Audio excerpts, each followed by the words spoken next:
Welcome everyone to Ricky's Tech Talk. In today's video, I'll be sharing my personal review of the HONOR MagicBook Pro. I have been using this HONOR MagicBook Pro for over 3 weeks now, and it has helped me on multiple different levels to achieve and grow my social media business and complete multiple different tasks for work, which has been good. So it's been there for play and it has been there for work and productivity, which is really important. In today's video, I want to share key highlights and my personal thoughts right at the end. So let's begin with the display and what you'll spend most of your day looking at. Whatever task you're doing, mainly you're going to be looking at your display. So I think that's an important step to start. So this is the HONOR full view display, 16.1 inches, and that's always measured corner to corner. Its screen to body ratio is 90%. So the size of the bezels is 4.9 millimeters, which means it's not too distracting. And that's on the 3 sides. So you're not distracted when you're trying to enjoy your gaming, or if you're trying to enjoy your movie, or if you need to get on with work. Your boss is saying, come on, let's get on with the work, and you have to get on with work. You're not distracted, which is great. The aspect ratio is 16:9, which is quite traditional, with a resolution of 1920 by 1080. So for me, I would have liked to have seen a little bit of a push, because this is the Pro variant. It has great specs, great power, great performance. Maybe the display is where it needs to be pushed to the next level, but that's its resolution. It has a great contrast ratio of 1000:1, 100% sRGB, of which gives you a color gamut that's clear, crisp, and your images look true to color. Its brightness is 300 nits, and this is typical value. This is okay during bright sunlight, but you will notice it and it will be a little bit of a strain. As you may know, being visually impaired, that makes it a little bit harder for me to use. My partner tried to use this outside and said, yes, it is usable. And that was in direct sunlight, but it was usable. So that was good to see. And again, that is one thing that could be a little bit more higher, is the brightness nits there. So using the display on a daily basis had helped complete a huge amount of tasks and of course my work. And I found it easy to use, and that's thanks to the 2 Vryland flicker-free certification. So it doesn't have flicker-free. 2 Vryland is a great company, and they really do make sure that the technology is there to help everyone, which is really important. It's easy and comfortable to use in morning, afternoon and evening, no matter the task or the conditions. As I said, it is usable in direct sunlight, but it is better indoors. I went throughout the evening working on it fine, and that was great to see, and I enjoyed either watching a movie in the evenings, getting on with work early in the mornings, just pick it up and away I go, which I found really useful. Looking at a screen all the time, it is important that it's the highest quality possible screen you can look at. The one little thing I would like to see is slightly higher resolution. So now let's take a look around the MagicBook Pro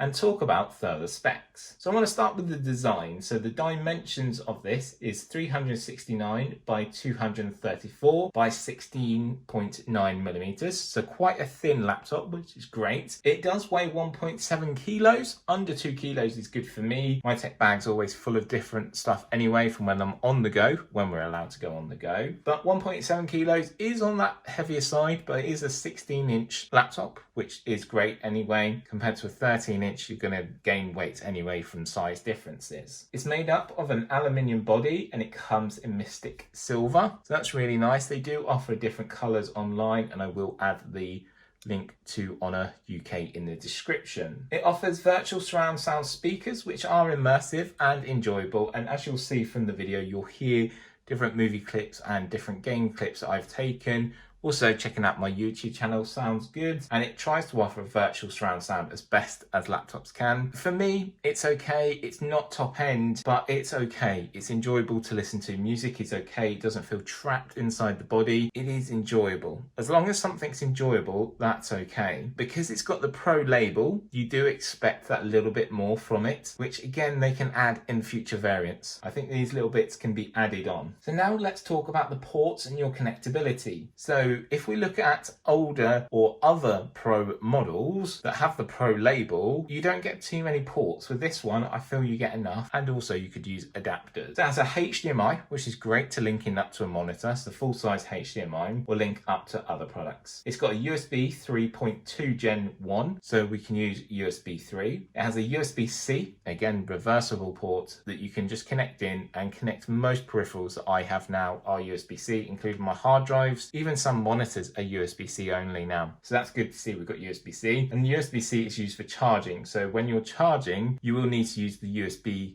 3 to actually connect anything there. So that's a little bit of a downside. Maybe 2 USB-Cs would be good. Has a 3.5mm headphone jack. That's always good to add in headphones that have a microphone, but you could use the built-in speaker as a microphone as well for calls. We're always at home at the moment making so many calls. So it does have the latest Bluetooth 5.0 technology, and it does use a fingerprint power button. Very quick, very responsive and enjoyable to use. It's quickly separated from the rest of the keyboard. It's inlaid with the speaker that makes it look really nice and quite elegant. Quick tap of a finger will unlock and you're then able to get into your Windows home screen. It's pre-installed with Windows 10, which is great, and didn't have any issues. Very easy to set up, very easy to understand, and you press that once to power on and then you're in straight away. And that's paired up with the new way that Honor think about security. So it does have a web camera, but it's popped up in the middle key on the keyboard. So it's a pop-up camera, works really well, didn't have any issues. It's great for calls, Microsoft Teams.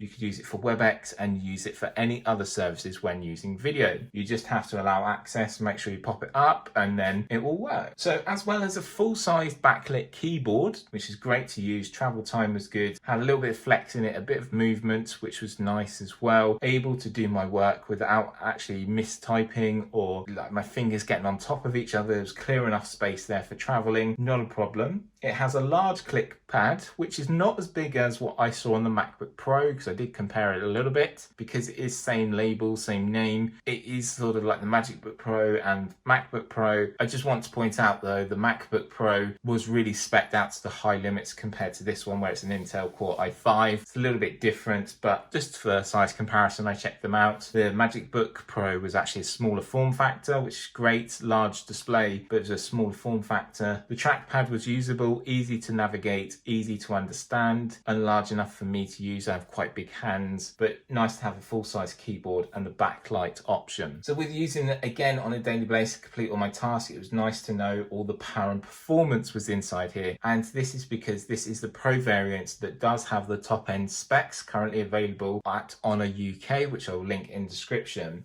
So just to let you know, spec-wise, what we're running here is an Intel i5 10th generation CPU, 4 cores, 8 threads. It had the Nvidia Geforce MX 350, which is its GPU for gaming, which is good. And that's 2 gigabytes of DDR5. It has 16 gigabytes of onboard RAM itself, which is dual channel DDR4. And it had an SSD of 512 gigabytes.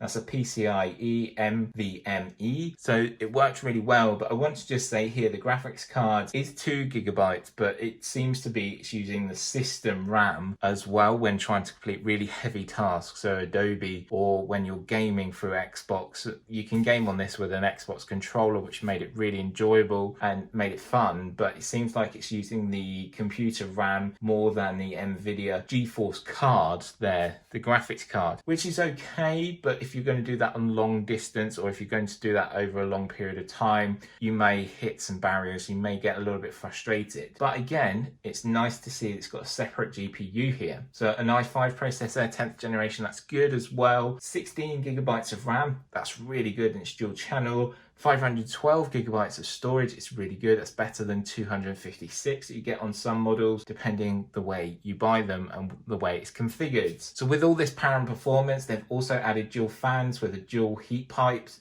so it dispenses the hot air a lot quicker. It seems really cool to me. It seemed quiet as well. Didn't really get going. Once I heard it spin up the most is when I was playing Xbox games. That was when I could really hear the fans push to their limits. 4K video editing, didn't get really any problems, but when it moved to gaming, that's where you heard them fans really sort of get up and get flowing. But it's nice to have the dual fan system with dual heat pipes, 20% airflow compared to previous models, so an increase there.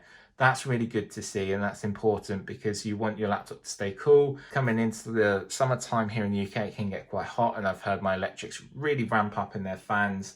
But nice to know that they've thought about this as well moving forward, especially using Intel and Nvidia in the same one. They could really heat up at times. So that was about the power and performance there, which I've enjoyed. I found it easy to use, very quick to start up with being SSD, 16 gigabytes of RAM, Everything loads very quickly. I'm able to get my tasks started straight away in the morning. I'm able to flick between my calendar, flick between my notes, and flick between Word to create documents, create scripts or work, and also then go on social media, post on Instagram, share stories on YouTube, and upload videos to YouTube, just like this one here. So if you're new to the channel, make sure you hit subscribe to stay updated with all of my latest videos. And thank you so much, because we are pushing closer to 30,000 subscribers, which to me is amazing. So let's carry on with the review. Moving on to your battery, it's a 56 watt hour battery and it charges at 65 watts charging, which comes in the box, which is great. Able to achieve 50% charge in over 38 minutes compared to 30 minutes stated by HONOR. That's in the laboratory. That's okay to see 8 minutes difference here. That's okay, but plug it in. Like I said, the one downside is that it does use the USB-C socket. And once this is used, you cannot use it until then charged up. So it depends what you want to use it for.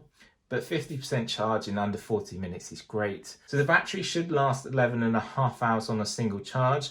I was able to achieve 10 hours using it with light to heavy usage.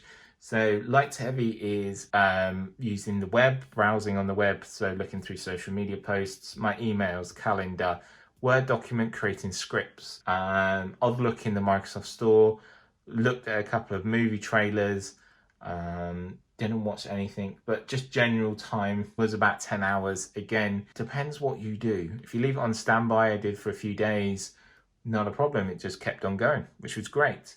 But you could soon charge it up very quickly with a 65 watt charging. Make sure you always use the power brick and cable provided though. So finishing up with my personal thoughts and what this means to me. So coming to the end of my review, and when I receive products, I always take an hour and sit aside and think, have I enjoyed using the product? Has it helped me in my life? And what have I enjoyed about it? So well, for me, with the MagicBook Pro, I've completed all the tasks I need to do with no fuss. I've been able to game here on the Xbox, lined up with my Xbox controller. Yes, it's been a little bit stuttery at times, but not too much. So it worked fine. I was able to push it to its limit with games and pushing the battery to streaming videos and multiple apps opening with enough power to still check emails and read and write scripts, which is great. Like I said, just pushing it to its limits, you notice it's slowing down a little bit, and then you start to wonder, is it using the onboard CPU and sort of like the RAM, so the 16 gigabytes RAM, or where does it switch over to the Nvidia Geforce card there? So that's one little, it's not a hiccup, but it's a question of mine that came up during my review. But it was able to complete everything I wanted to do. So that's good for me. I would say I'm a very heavy user. What I want out of a product is not just basic web browsing, shopping online, and emails. I need it to do so much more. So for my daily thing, it's getting up, it's emails first, checking YouTube, checking Instagram, checking if I need to reply to anyone. Then it's going on and posting products, posting ideas, posting my thoughts of the day. It's then beginning to look at scripts, beginning to look at editing videos, thinking about what I want to do, maybe stream a movie. Then I will go and check something else, then a bit of gaming at lunchtime. Finish the day by sort of going through the emails again, thinking about the script and thinking about what I'm going to do next day. That's quite a lot compared to the average user. So it depends what you do in life. And that's when you should always think, is it enough for me? And that's why I said that. I always think, is it enough for me? Have I enjoyed it? And has it brought a smile to my face? And I would say, yes, it does. So as you know, accessibility is always important to me because of being visually impaired. Thankfully, there was a full list and a full suite of settings. Thanks to having Windows 10 pre-installed, allows you to change and adjust the settings to make it accessible to you. The main setting that I use most of the time is magnification. You could even change light to dark mode if you wanted to, make the mouse cursor larger, and you could just enjoy using it, not a problem. But there are accessible settings on there. It's called ease of access. You can search this, or you can just jump into settings and find straight away. One note I want just to add, in the settings section, there was plenty of updates being pushed through, which is great. Make sure to always do your updates because that will help with security.